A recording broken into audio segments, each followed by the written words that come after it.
if I can be heard clearly, sorry you can't see me.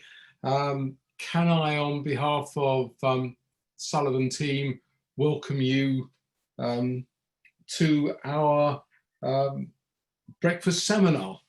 It's a sort of welcome back, and breakfast seminars not quite as we know it, but I think we realise that the effects of COVID means that we will not meet physically in pools in Tower 42 for perhaps the foreseeable, and that consequently we should come back in a slightly different way.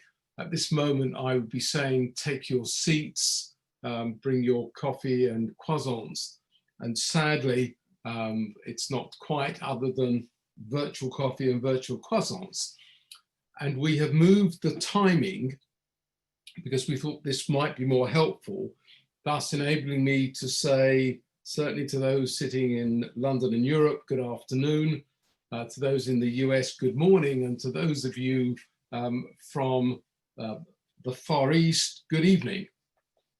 And I hope that this and our next seminar this year, which will be on the 10th of December, will help you as we seek to catch up on issues that have emerged or have developed, particularly this year.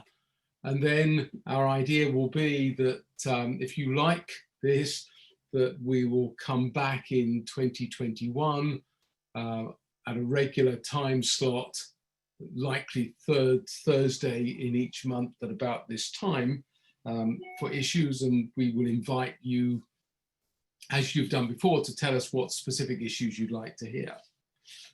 There is, as you will know, a chat button, and certainly we're very happy to take questions if you want to chat, type them, or we'll try and leave time at the end for questions, and we will unmute you if you want to ask questions. But useful just to say there's a Q&A button as well. You can show that you want to raise your hands or you ask the questions. So I think that is about all I need to say by way of introduction, other than remind you the 10th of December is the next, will be the next seminar. Mark Norris is going to give some further updates on other issues like corporate duties, sanctions, and so on, and we'll announce that in the coming days. And this is it. Sam Fowler-Holmes, one of our senior associates, who many of you know, in fact gave the last but one physical seminar way back in January 2020. And he's picking up on some of those points in a presentation entitled Trade Finance in 2020, annus horribilis, lessons for the future, or a bit of both. And hopefully, I think you'll be able to draw your own conclusions. Sam, you have the technology, you have the floor, over to you. Thank you very much, Jeff. And welcome everybody to this first of our virtual seminars. As Jeff has just mentioned, what seems almost like a lifetime ago, at the end of January, I had the pleasure to kick off the first breakfast seminar of the year, of the new decade, with a focus, as we often do at the end of the year or the start of a new year, of issues that have arisen over the past year, issues that are likely to cause us challenges in the year to come, developments that might prove to be helpful and beneficial to the industry, and trying to find a way to navigate through some of those issues. We looked at, as you'd expect, given the timing, we focused partly on Brexit. So at that time, we didn't yet have the withdrawal agreement in place. That went to the wire, and we'll see that that's the same with Brexit now as we head towards the end of the transition period. We looked at LIBOR, with this obviously being earmarked as a very important year for the transition from LIBOR to alternative reference rates. And we looked at other issues such as sanctions, sustainable finance, ESG, the digitalization of trade.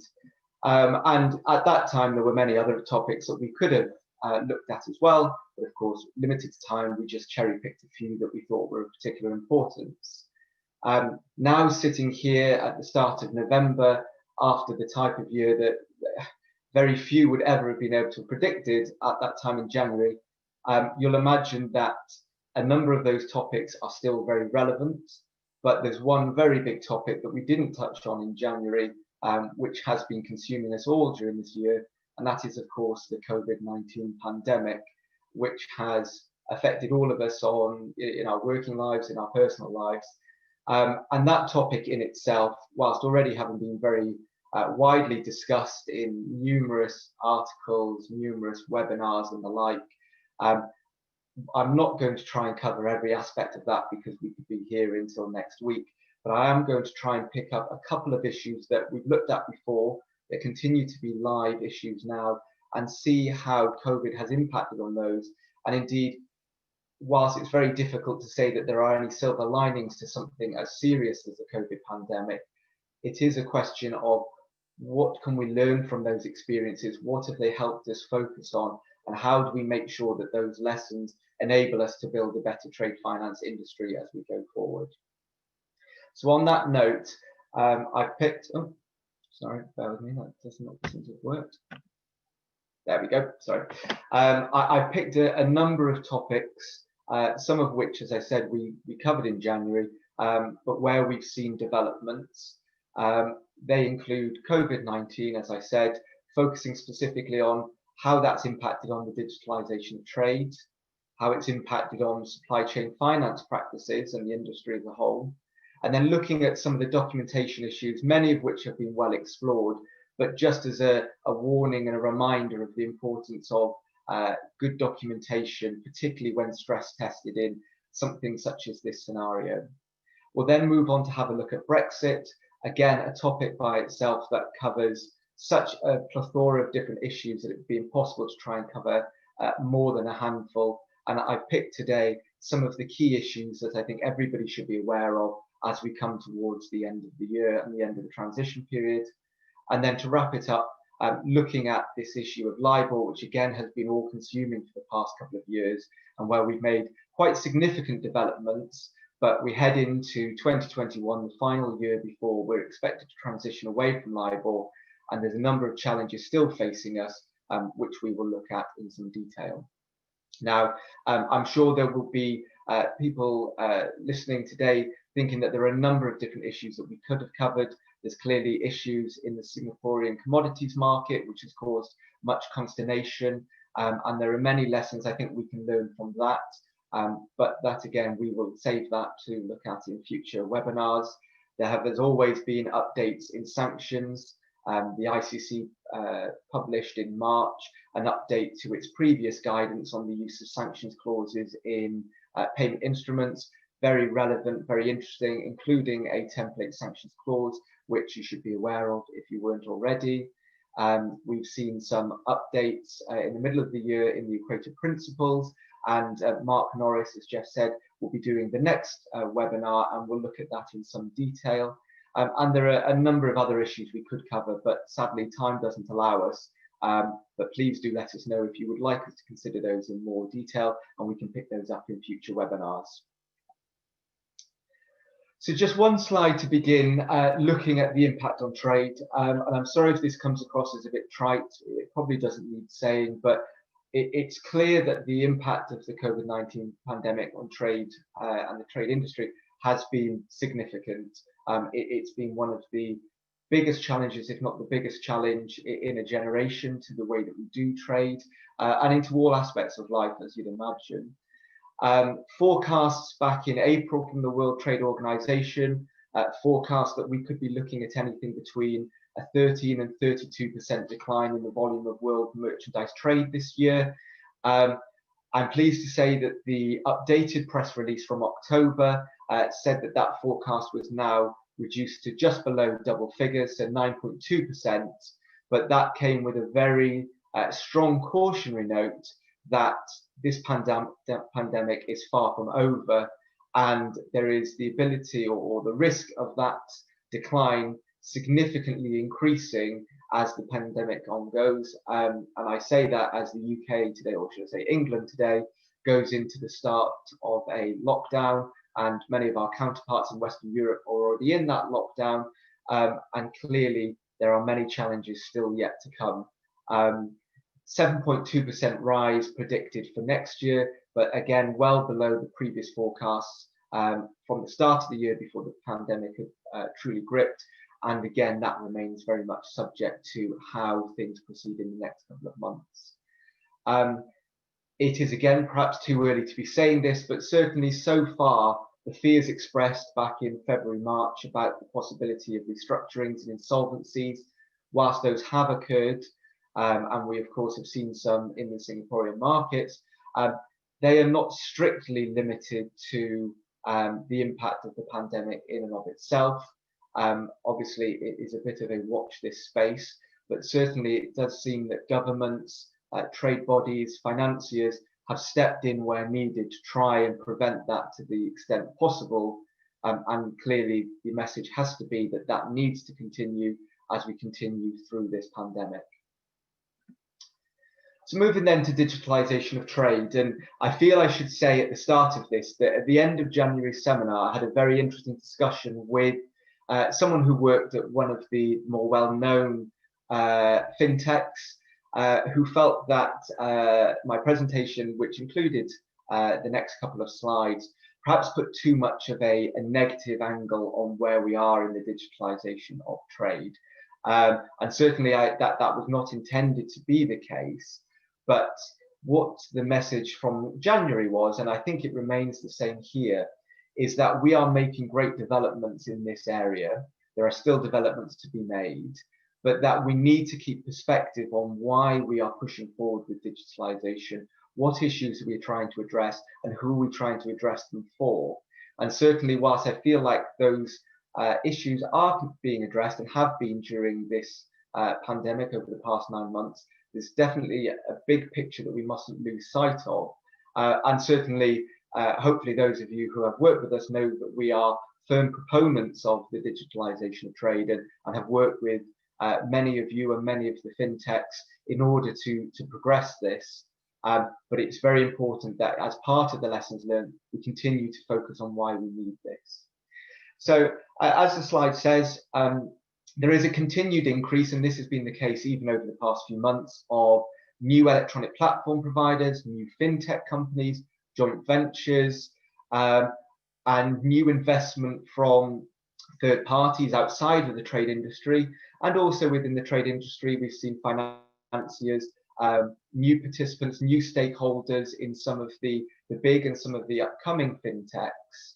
And it's clear to see that this is obviously the key way forward. It, in my mind, is the biggest issue we need to focus on in the trade industry in order to move this forward and to progress in the offerings that we have within the trade finance industry.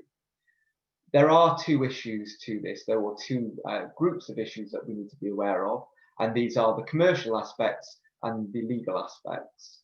So from the commercial perspective, whilst obviously it's fabulous that we have so many different participants involved, so many different options, so many different players and initiatives, there is always a risk with that you spread yourselves thin and lose sight of the need to focus on the specific issues and the specific programs which are best placed to take us forward.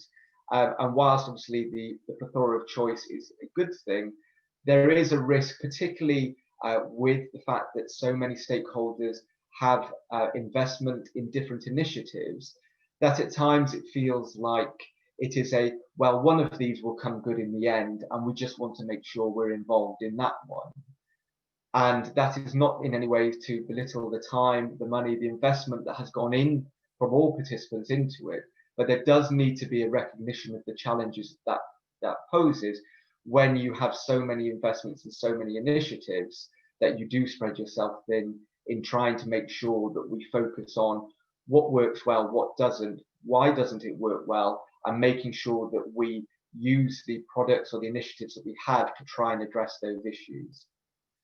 There's also the issue in that the big step that has to be taken forward from proof of concept to convert that into an everyday product that is available to everyone. And obviously you have to start with proof of concept. You have to show that a platform or that an initiative or that a product works, that it addresses the issues. But I think it is well understood that doing a deal with two group companies with two branches of the same bank is vital in order to show that you have proof of concept. But it is a very different beast to doing a deal with different parties, unrelated parties, different banks, connecting the different issues that arise from that, the different infrastructure. And that's where the key focus has to be in not just the proof of concept, but how do we evolve that into a product that can work for day-to-day practice. And I know that from speaking to the fintechs and obviously those who invested in it, that is something that is very clearly in focus. But it's just the slight warring of proof of concept gets us so far, but we need to make sure the support is there to convert that into a viable product. Interoperability of platforms and systems, I think, speaks for itself in that we have so many different initiatives, so many different participants, that having one platform is never going to be enough by itself. Having one system, one infrastructure, there will inevitably be many infrastructure, platforms, systems, initiatives, and what the ultimate focus has to be is achieving some way of harmonizing those so that we don't end up with segregated platforms that work for whoever signs up to that platform, but to no one else.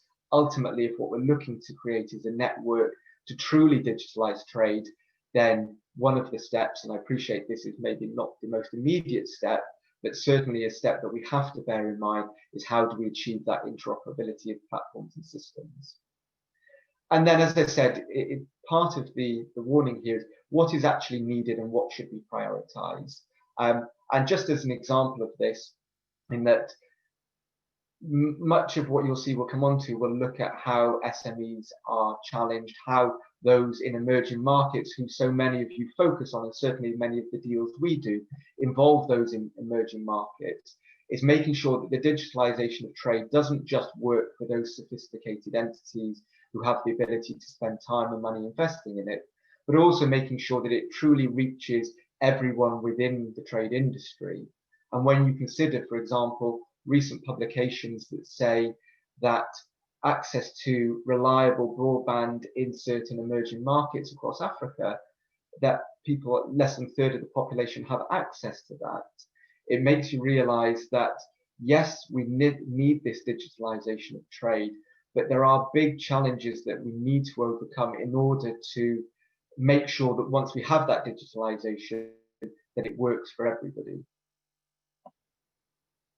And on the legal side, and hopefully this obviously is more positive in that, certainly from an English law perspective, English law is inherently flexible, and both the legislature and the judiciary have shown a great willingness to incorporate the developments that we've made in technology and to update legislation where necessary or interpret existing legislation to reflect those developments. So hopefully you are all familiar with the use of electronic signatures, which has obviously been a key development, I think, in practice over the past few months.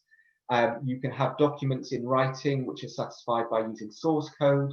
We have smart contracts, and we have club arrangements where contractually people can agree to arrangements which achieve positions contractually that perhaps aren't provided for under legislation. So there really is a great willingness under English law, and I'm sure, and I know from working with lawyers in other areas, that flexibility is shown in many jurisdictions, and that really is a positive for what we are trying to do here. But it is important to understand what the limitations are, and one thing that's been very much in focus is, can we have electronic promissory notes and bills of exchange?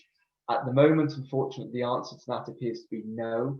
Perhaps unsurprisingly from an English law perspective, the reason for that is the legislation we rely on harks back to 1882, where I think it's fair to say that digitalization was very much not in the mind of the draftsman at that time. There was a letter from the ICC to the Ministry of Justice, Secretary of State for Justice, in April 2020, seeking legislative assistance to remove the requirement for physical signatures.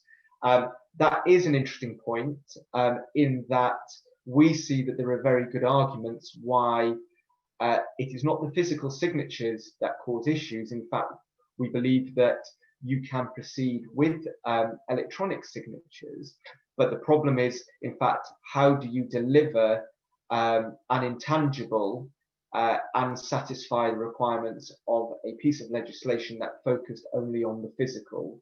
And that, for us, is the key stumbling block. And we are aware and pleased to say that there are the Law Commission is looking at these types of issues with a view to considering what legislative updates can be made to achieve what I think will be a very important point for the trade industry, which is electronic promissory notes and bills of exchange. So in terms of what the impact has been from the past few months, certainly we are seeing a greater use of electronic signing methods that can only improve closings and signings. We have seen increased focus on the use of electronic rules for electronic documentation, not necessarily widespread practice, but certainly an awareness of rules that have existed now, in some cases for a number of years, some cases more recently, and how they might be of benefit when we move towards a more digital and electronic trade industry. And there has also been some focus on the UNCITRAL model law on electronic transferable records. That was heralded as being a big step forward, and I know the ICC is focusing on promoting this. As it stands, only one signatory, only one country has incorporated or substantially incorporated the model law into their legislation, and that is Bahrain. Remains to be seen whether that will be taken forward. But I know that that is in clear focus from the ICC, and parts of that are driving the thoughts of the working group for the uniform rules on digital trade transactions, which many of you will know is an undergoing initiative for the ICC. But again, as with all of these things, we need to focus on what are the issues holding back progress. As an example, having done some deals recently, I've had scenarios where clients have not been able to sign electronically, have needed to sign with wet ink. And the question that that gives rise to is what is the reason for having that as a system within that institution? Is it something that can be satisfied by digitalization? Is it focused on increased security of signing methods? If so, do those already exist and we need to just make those clearer? Or are there developments that we can make to ensure that those requirements, which to some persons might seem a bit archaic, that we can solve those issues? But again, as I say, keeping a focus on the big picture of what we're trying to achieve and how best to achieve that. So moving then to supply chain finance. This, as you would expect in light of COVID-19, we've seen a real focus and increase in supply chain finance practices. Many of the electronic platforms are reporting significant increases in their use and volumes of invoices that are being uploaded for early sale, or invoices that are being approved by buyers on for sort of buyer-led or payables finance structures.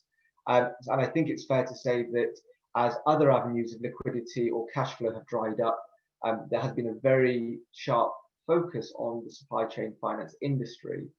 Now that comes off the back of a number of troubled years for the supply chain finance industry, which has found itself under fire from a number of different perspectives. We've obviously seen the collapse of Carillion, obviously the significant issues with Abengoa. Just at the end of last year, the Securities and Exchange Commission issued a report in which it listed the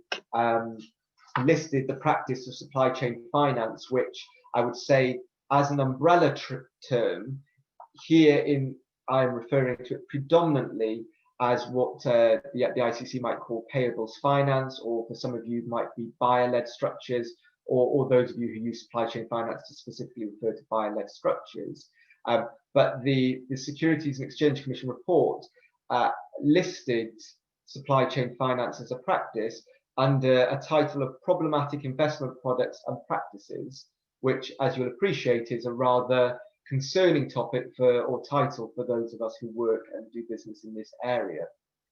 That obviously follows on the back of warnings from rating agencies, Fitch and Moody's in particular, about the lack of disclosure, the lack of transparency, and the debt-like nature of these arrangements. And then earlier this year in April, there was a report from the Australian Ombudsman citing the practice as the risk of it being used to exploit SMEs.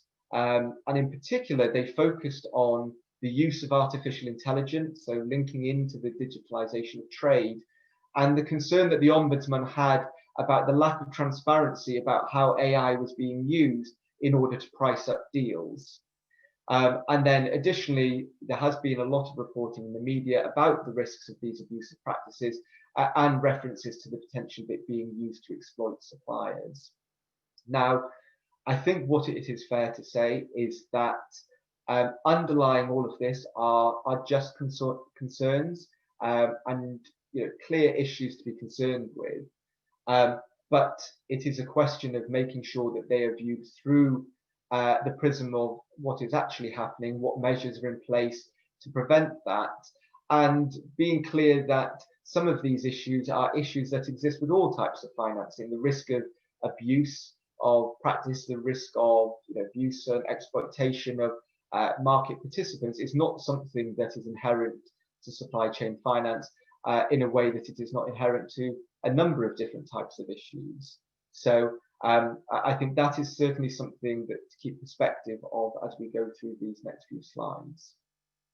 So in terms of the impact of COVID, I've already mentioned the steep rise we've seen across a number of the big platforms in the use of supply chain finance techniques. And pleasingly, what we have seen is that one of the key concerns raised by the rating agencies and the regulators about the risk of these being uncommitted facilities or short-term facilities which could be pulled at short notice or not renewed, that so far has not yet transpired. Clearly, there is always that possibility, and the fact that it hasn't happened so far does not mean it wouldn't happen in future.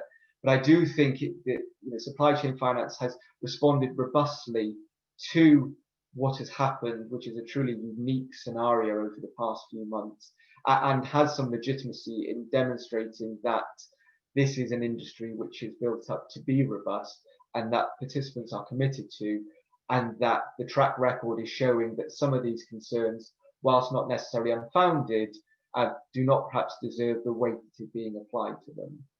Notwithstanding that, the SEC said in June 2020, again, concerns about the lack of transparency and the lack of disclosure in terms of reporting of these practices to investors.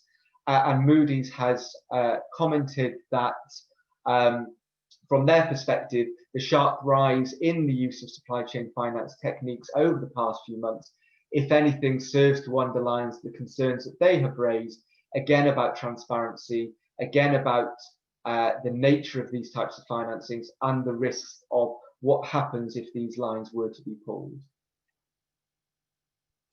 So in terms of what this means for the supply chain finance industry, a very interesting report from August 2020 from the Global Supply Chain Finance Forum, which constitutes a number of the key industry bodies in trade finance. And the report seeks to acknowledge the issues that have been raised by the regulators and by the ratings agencies, but to address how those are being, why there might be legitimate concerns, but how the practices of supply chain finance and industry bodies are taking steps to measure those and to deal with those. And also reiterating the same point that we would always say with any transaction, which is the requirement for due diligence by those involved. So as an example, a financier that wants to offer a supply chain finance program, if they become concerned about the fact that there might be pressure being applied to suppliers, that they have to sign up to these programs, that they have to sell receivables, that they are being required or manipulated into accepting terms that would not be treated as market standard terms. So let's say payment terms of 270 days, 360 days, when typically you might see no more than, let's say, 60 or 90 days, then there is a responsibility from those involved to make sure that you do your due diligence to understand why the terms are being proposed, and to keep an eye on those types of issues. But that is the same with the due diligence one would expect with most transactions, and not, as I agree the report says, something that should be treated as an inherent risk solely to supply chain finance. I've noted, obviously, the stress testing of the industry, and just a final point on disclosure and transparency. I don't think anybody in the industry would say that that is a bad thing. The question is always, how do you implement that? And this is where I think there needs to be a clear focus, because whilst transparency is important, there is going to be a way that can be done to address those concerns, and there is a way that it can be done that can cause significant issues for the market, and it effectively is overkill for what is needed. And that, I think, is something, expect there to be developments here over the next 18 months, 2 years. And it's very important that when those developments become clear, that the market responds to that as a whole, to make sure we address that in the right way. And as part of that, I think we're going to see a re-engagement of the trade debt versus bank debt, which Jeff has spoken about at some length. I saw again recently that rating agencies have emphasized that this is effectively akin to borrowings. I know that that is not a position that the market as a whole will share. And again, as it becomes clearer how transparency and disclosure is required, to make sure that we engage positively in those discussions, to make sure we protect the industry whilst making sure we protect those involved. So documentary issues in light of COVID, I don't want to spend much time on this at all, because I'm sure many of you will have seen, attended, read articles about many of these issues: force majeure, frustration, frustration, English legal concept, force majeure, sometimes seen in English documentation, less so in finance documentation, but a civil law concept. But very much every webinar you could attend in March, April, May discussed these at great length. And what was notable from this was the lack of understanding of terms and concepts that, because of how infrequently they are used, are referenced in documentation, but not fully understood. And I suspect everybody now has a much better understanding of that. Similarly, we saw a significant number of webinars around material adverse effect, material adverse change. And the takeaway from all of these webinars and discussions and analysis is the vital importance of understanding what is in your documentation, whether you're the borrower, whether you're a lender, whether you're a contractual seller or buyer. Do you know what is in your documentation? Do you understand what it means for you? Do you understand the typical negotiations that you see where you proliferate use of reasonableness or materiality, or the exercise of discretion subject to not being unreasonably withheld, or agreeing to include a best efforts or best endeavours or reasonable endeavours standard? These things are very typical negotiation points, and it's understandable, because you can never have a document that is watertight and not negotiated, but at the same time satisfies each party to that document. We have to be realistic, we have to be pragmatic, but we also need to understand what it means to add these terms in and how they might impact if something goes wrong, or indeed if something like this to happen, to understand what that means. And that, all I can say there is, it means do your due diligence, do your documentary due diligence, and use your lawyers, take time to consider these issues with them. And with that understanding, you are better placed that if something does go wrong, to know what the position will be for you, notwithstanding the fact that most of these issues are going to come into play in light of specific factual scenarios. So from one exciting topic to the next, we move on to Brexit. As I said, when I spoke in January, we were fast approaching the end of 31st of January, which was a key deadline at that time as to whether the transition period was going to go ahead. And lo and behold, here we are 9 months down the line, and yet again I'm talking about an imminent deadline where we have no deal in place.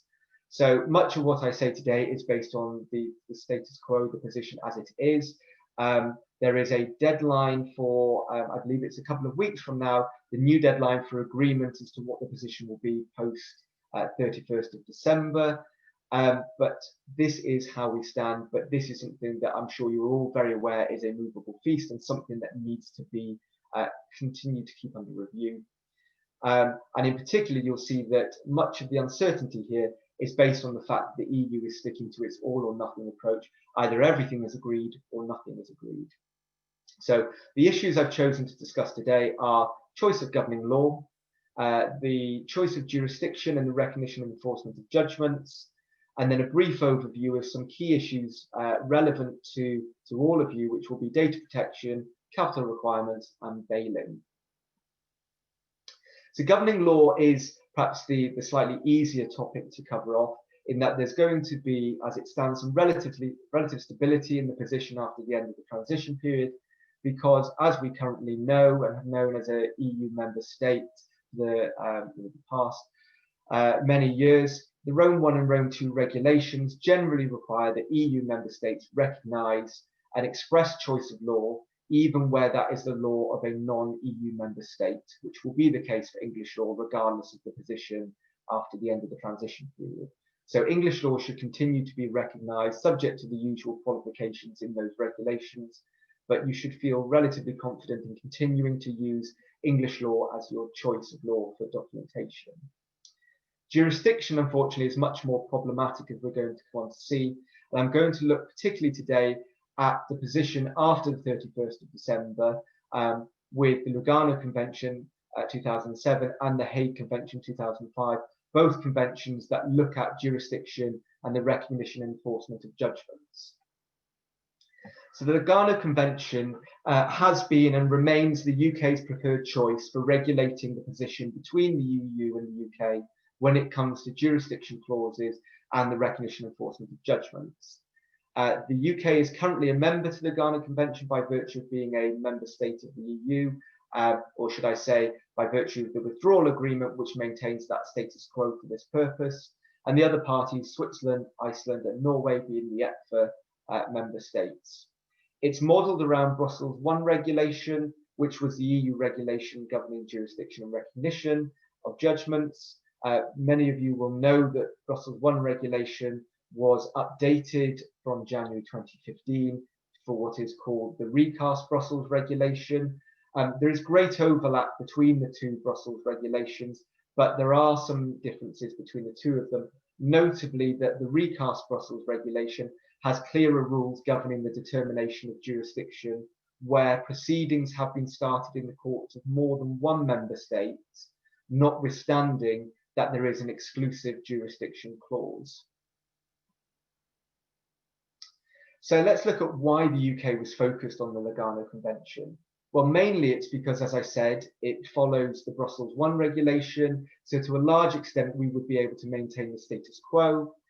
That's important for the purposes of certainty, legal predictability, and avoiding the delays, costs, and more onerous requirements that we're likely to face if we are in a position where we can't rely on the Lugano Convention and instead rely on potentially the local law rules, which will differ from jurisdiction to jurisdiction.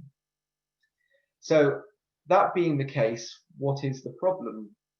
Well, the main issue here is, I hope, primarily a political one, in that there is a prescriptive process for acceding to the Lugano Convention, which consists of 4 steps. The key step of this being that there's a requirement for the consent of all the existing member states for a new contracting party to become a member, which is what the UK would be seeking to do.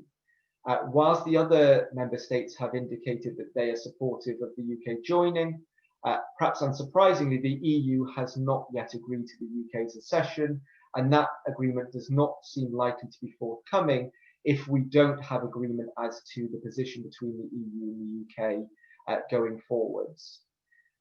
In particular, after you have the agreement of all parties, there is a 3-month objection period where a member state can still object to the accession of the new member state. That 3-month period means that even if we were to get agreement from the EU now, this will not come into force on the 1st of January 2021. So this is not going to be something we can rely on immediately after the end of the transition period. So that being the case, the second fallback option, should I say, is the Hague Convention 2005. The Hague Convention establishes rules which relate specifically to exclusive jurisdiction clauses, and again, the recognition and enforcement of judgments.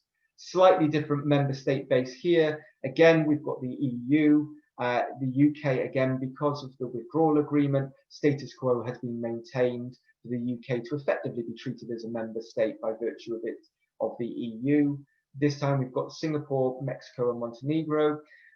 We do have additional countries that are signatories, including the US, but they have not ratified, so the current contracting states are the ones on the slide. Now, I've said when the EU acceded to the Hague Convention, which was 1st of October 2015, as this is a very important point in terms of the issues we're going to see with the Hague Convention. So the UK has already deposited, actually for the second time, its instrument of accession to become a contracting state in its own right as of 1st of January. That's fine. There's no requirement here for the consent of any other contracting state. So far, so good. We know that from 1st of January 2021, the UK will become a member state to the Hague Convention, which means that if you have or choose an exclusive jurisdiction clause in your documentation, in a document after 1st or on and from 1st of January, that will be subject to the terms of the Hague Convention. Very important. However, unfortunately, we do have some issues with regard to any exclusive jurisdiction clauses that are in documentation that already exists, was entered into before 1st of January. The reason being for this is that the European Commission issued a notice in August 2020 in which they said their view is that the Hague Convention should not be treated as applying to the UK for any time that the UK was a party to or a member state to the Hague Convention by virtue of being a member state of the EU or during the transition period. Their interpretation of the terms of the Hague Convention is that it only applies to jurisdiction clauses where the relevant state was a party in its own right, and they view that as being the UK by itself, not as a member state of the EU. Clearly, that is quite concerning because it casts doubt on how exclusive jurisdiction clauses will be treated by EU member states where they were entered into prior to the 1st of January 2021.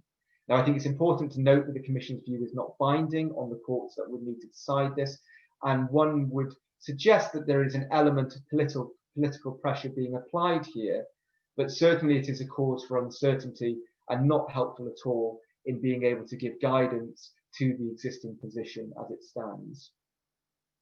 Now, the Ministry of Justice has responded to this in September 2020, and very unsurprisingly, it has taken the view that the Convention applies to all exclusive jurisdiction clauses entered into during the time when the UK was a party by virtue of the withdrawal agreement or by virtue of being a member state. And again, equally as unsurprisingly, this is the position taken by most UK commentators. I have not trawled through the commentary from our counterparts in the EU, but I think there are very good arguments to say that it is a conservative and restrictive interpretation by the EU Commission, but it is worth bearing in mind that uncertainty. To take the challenges further, even if we assume that the Commission's interpretation is incorrect, there is the question of what is an exclusive jurisdiction clause. And on that point, what I would say is that I've given examples here on the slides of what exclusive jurisdiction clauses are, and I've given some wording to dictate that. So you should all be familiar with an exclusive jurisdiction clause in its purest sense, i.e. courts of England and Wales have exclusive jurisdiction to resolve disputes. That is pretty straightforward. Similarly, what is not an exclusive jurisdiction clause is relatively straightforward as well, in that it's either a clause that says that certain courts have non-exclusive jurisdiction, or it's a clause that says more than one member state court has jurisdiction to resolve particular disputes. So far, so good. Be aware when you're using your, when you're doing your documentation, what type of clause do you want to have? And as I said, there is some suggested wording or example wording there for you. Less certainty exists around what we call unilateral or asymmetrical jurisdiction clauses. And those of you who are familiar with the LMA's English Court Jurisdiction Clause will recognize some of the wording that I put here, which is a clause that effectively says the parties agree to the exclusive jurisdiction of, here I've said England, courts of England and Wales, but then goes on to say that effectively that restriction only applies to effectively the obligors, and the lender, the agents, the finance parties, whoever it might be, shall not be prevented from taking action in any other court's competent jurisdiction. Now, that type of clause has been subject to much discussion from a recast Brussels regulation perspective. But in the context of the Hague Convention, there has been some limited dicta from the English High Court to suggest that there are good arguments that this type of clause should fall within the scope of the Hague Convention. But I would say, and I think I'm probably supported by most of the view and most of the academic commentary and practitioners' commentary on this, that is a minority view, and that there is a clear risk that if you are including unilateral jurisdiction clauses in your agreements as of 1st of January 2021, or before that point, subject to when proceedings start and whether or not you can rely on the recast Brussels regulation, you are going to have a challenge arguing that a unilateral jurisdiction clause falls within the scope of the Hague Convention. So in terms of what this means in practice, it is the same point that we discuss with our clients at all times. It's not a new thing, but it is due diligence, due diligence, due diligence. It is important to consider for every deal, what is the right dispute resolution method? Is it the court's jurisdiction? And if so, are there particular courts that you want to include or exclude? Is it arbitration? And if it is arbitration, where do you want the seat of your arbitration? How many arbitrators do you want? Do you want the right to appeal to the relevant courts? These are the same types of questions that you should be asking each time you enter into a document. But I think it's fair to say that given the current uncertainty around the position after the end of the transition period, we really do need to focus on this, noting that this is something that I expect to see developments in over the next couple of months. So moving then finally to round off a couple of topics connected to Brexit, starting with data protection. Those of you who might have thought that we would see the back of GDPR once we fully leave the EU at the end of the transition period, sadly, I'm afraid that's not the case. It's going to be incorporated in English law as retained EU law, which is the term we use for effectively English law that embodies the directly applicable EU law prior to the end of the transition period. The core principles, rights and obligations are going to remain the same, and therefore it's important to understand both the regime that will apply to you if you are processing or handling data within the UK, but also the fact that the GDPR will still apply to you if you are dealing with data that relates to EU entities. Also very important to be aware of the fact that certain requirements that might not have applied under GDPR when we were an EU member state may now catch you and apply to you. And I've given the example that if you are a UK-based entity with no establishment in the EU and you process data with EU clients, you must have an EU-based representative that has quite broad powers to be able to deal with relevant regulators in the EU. And there are very limited exceptions to that requirement. So you must be aware of how the change from GDPR, now that we are not an EU member state, may apply. There is an adequacy assessment underway, given that the UK is a third country for the purposes of GDPR now, but that is an ongoing process.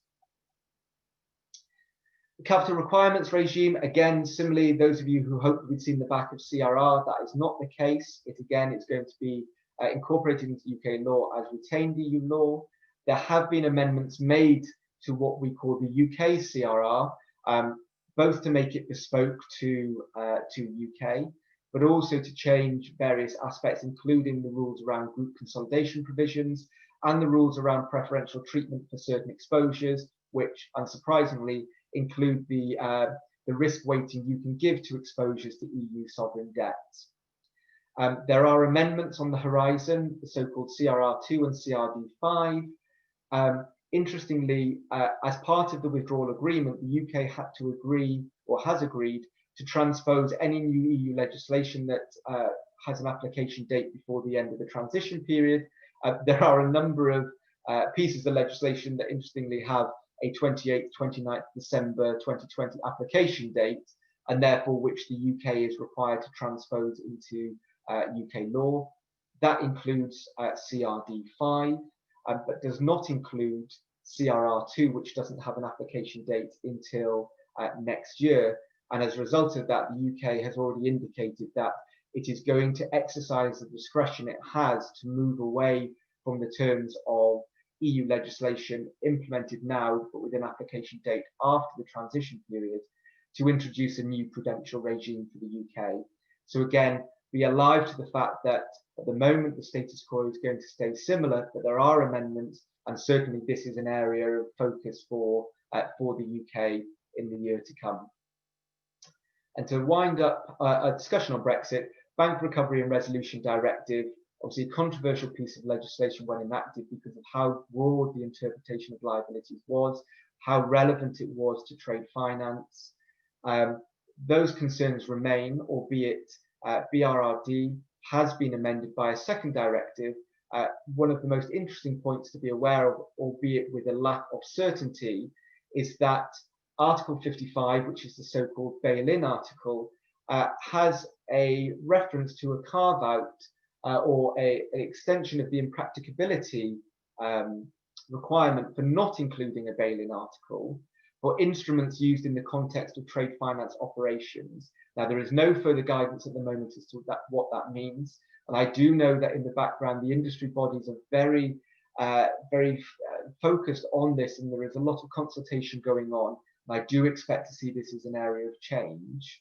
And the PRA has launched a new consultation paper at the end of last month, open for comment until the end of this month, about how we will implement BRRD2. I do think this is something that's going to see developments, and clearly there is going to be much focus on whether we need bail-in language where you are doing English contracts with EU entities, or indeed if you have UK entities entering into foreign law contracts. That does seem to be the case at the moment, but I expect to see further clarity coming out for that. So all I can say on that point is watch this space. So to finish, I want to just look at some of the developments we've seen in LIBOR over the next few minutes that we have in the seminar.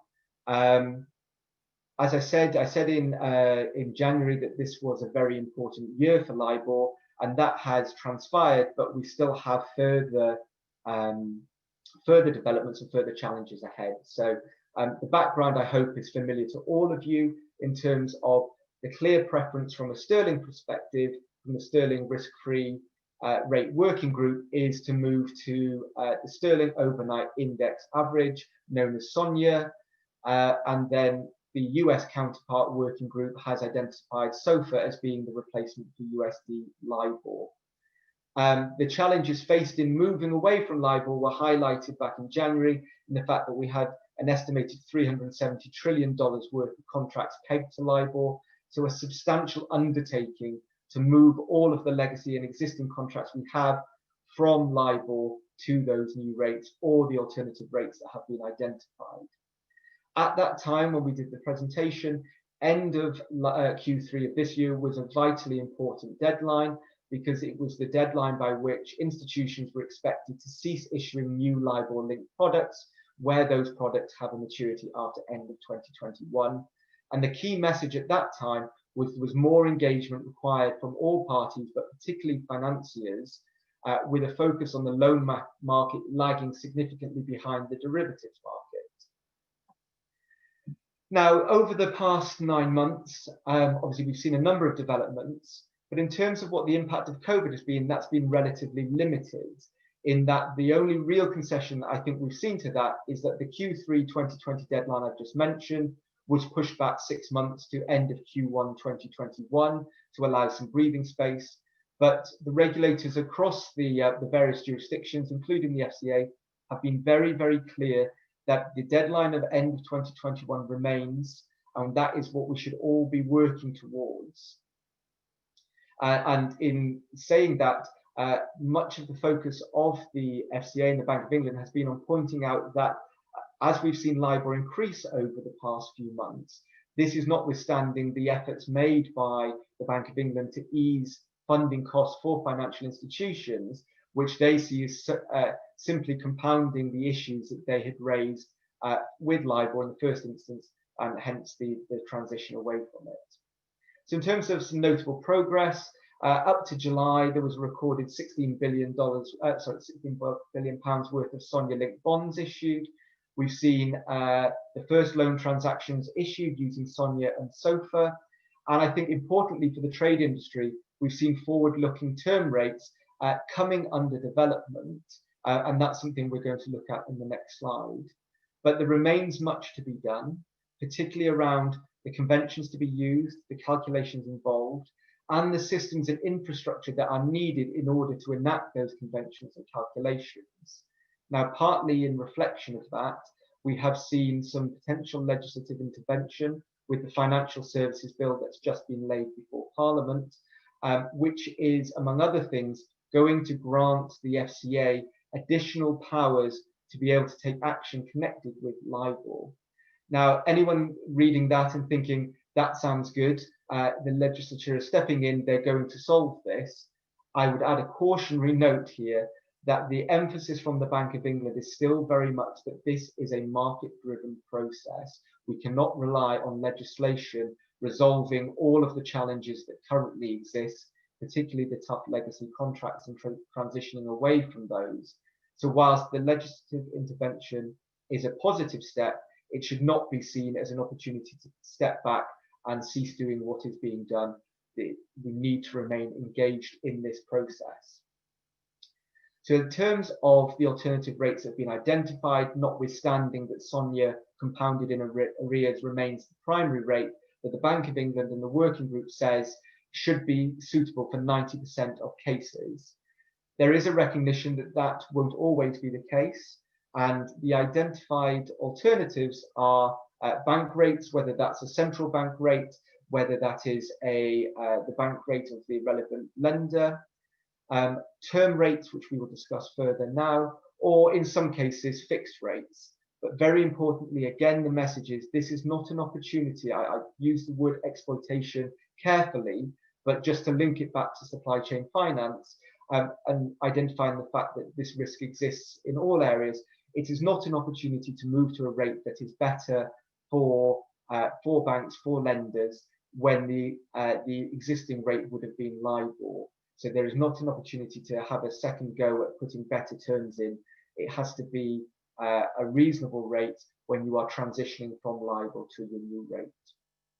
So term rates, now this is something that's been on the cards for a while. There has been a lot of lobbying which has been very successful now in getting the type of focus needed on term rates for the trade finance market.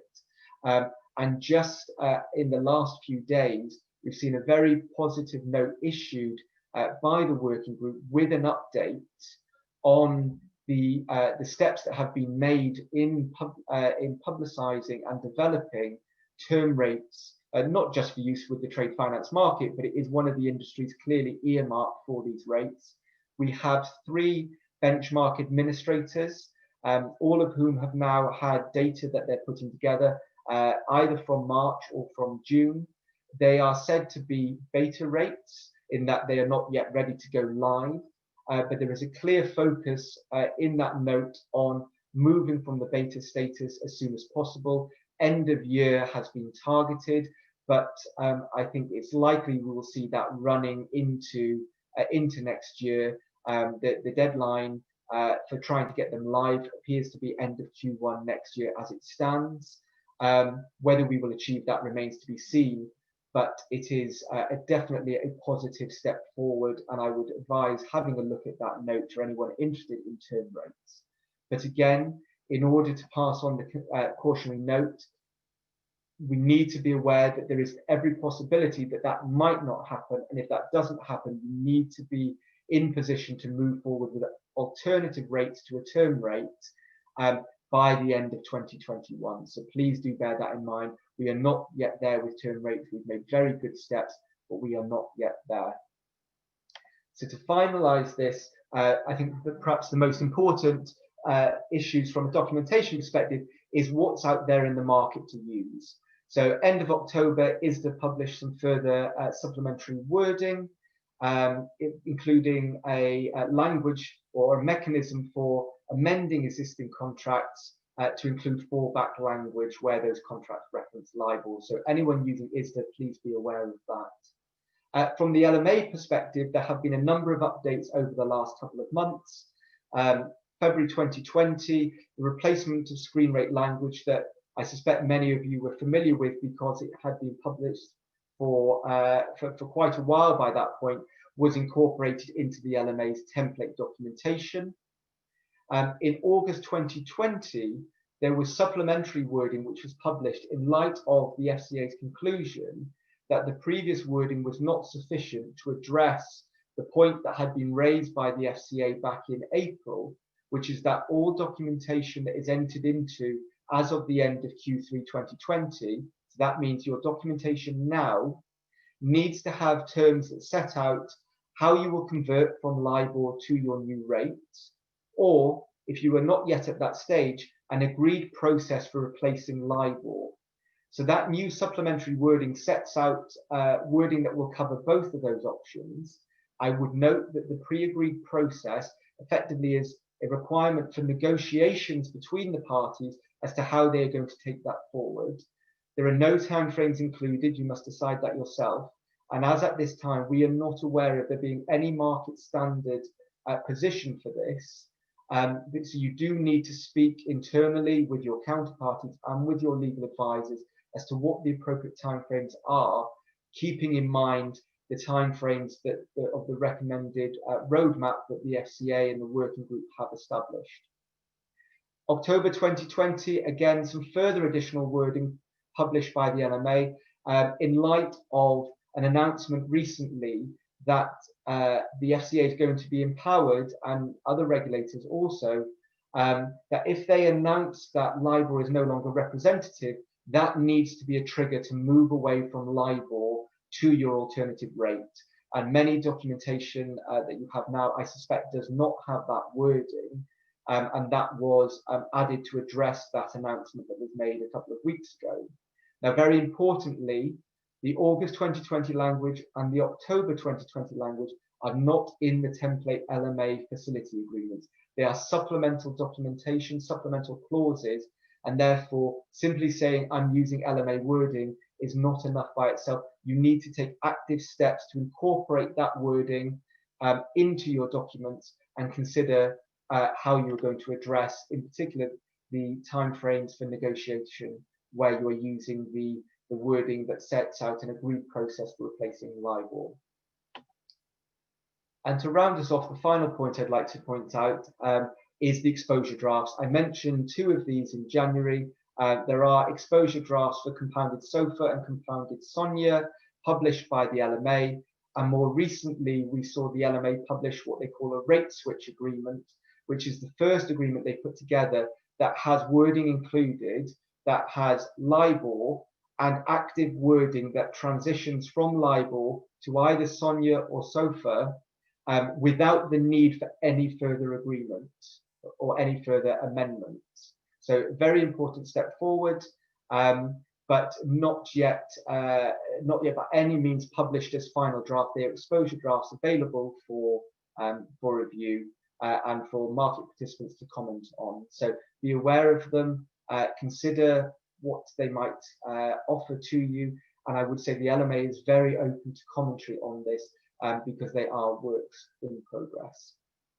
So on that note, thank you ever so much for your attention. I do apologise that some of these issues are not the most entertaining, but I think it's fair to say they are some of the biggest issues that we face, certainly in the short term, but very much some of these are going to have substantial effects over the next few years, and therefore they do require consideration.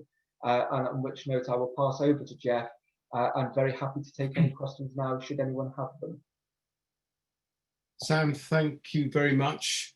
That's an awful lot for all of you to take on board. So I can would appreciate that you may want to take a moment or two to reflect. There is also a lot to look out for, particularly in the next month or so leading up to the year end, with Brexit and LIBOR in particular, all designed to, I fear, trip all of us up. So we're sort of watching it on a daily basis. But if you have a question, the Q&A is open. I see we have one question, which if you like, Sam, I'll deal with fairly quickly, but Adrian, we're happy to talk a bit more. The current position with electronic bills of lading are that there's a lot going on, in the sense that some of the platforms, Estox and Bolero in particular, deal with electronic bills of lading, but between their members. So by contract, the parties are agreeing to treat an electronic bill of lading as if it were a document of title, but you have to enter that club and then you have to exit. And at point of entry and point of exit, most jurisdictions still do not accept electronic bills of lading. Places like Singapore are working very hard and are achieving it. The UK now has an initiative to look at it.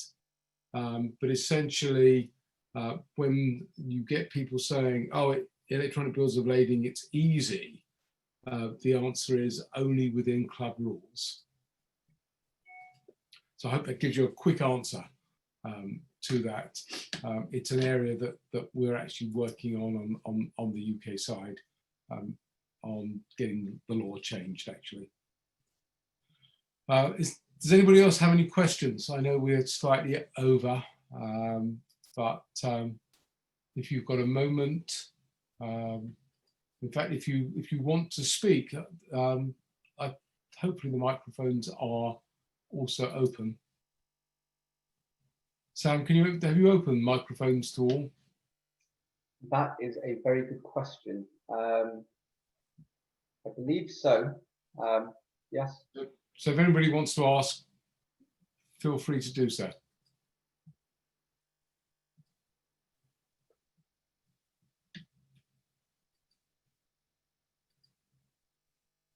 Okay, well, I would take that as congratulations, Sam, for filling everybody's head with quite a lot of things to worry about. Oh, hang on, I've just seen Q&A coming up here. Yes, so I think just on the two questions that we have, in terms of the presentation that we have, yes, that will be shared with everybody. We will send that out with our usual thank you for attending. So they will be available. I think, Sam, it's on our it'll be on our website. I think exactly. And to Peter, to your question, the answer is no. So your question being, are we seeing any uniformity in agreeing calculations and credit adjustment spreads? The answer to that is no, we are not. And it is one of the challenges that we face and that I was referring to, in that developing conventions, developing systems and infrastructure getting uniformity, we have noted that some institutions look to the regulators for assistance, or what other people are doing, or to the lawyers in some cases as to what would be appropriate. But whilst there will inevitably be, I'm sure, a development in the market position, it is inevitably going to need someone to start making these decisions as to what works for their institution and see whether they are adopted across the market. So unfortunately, I think the answer at the moment, Peter, is no.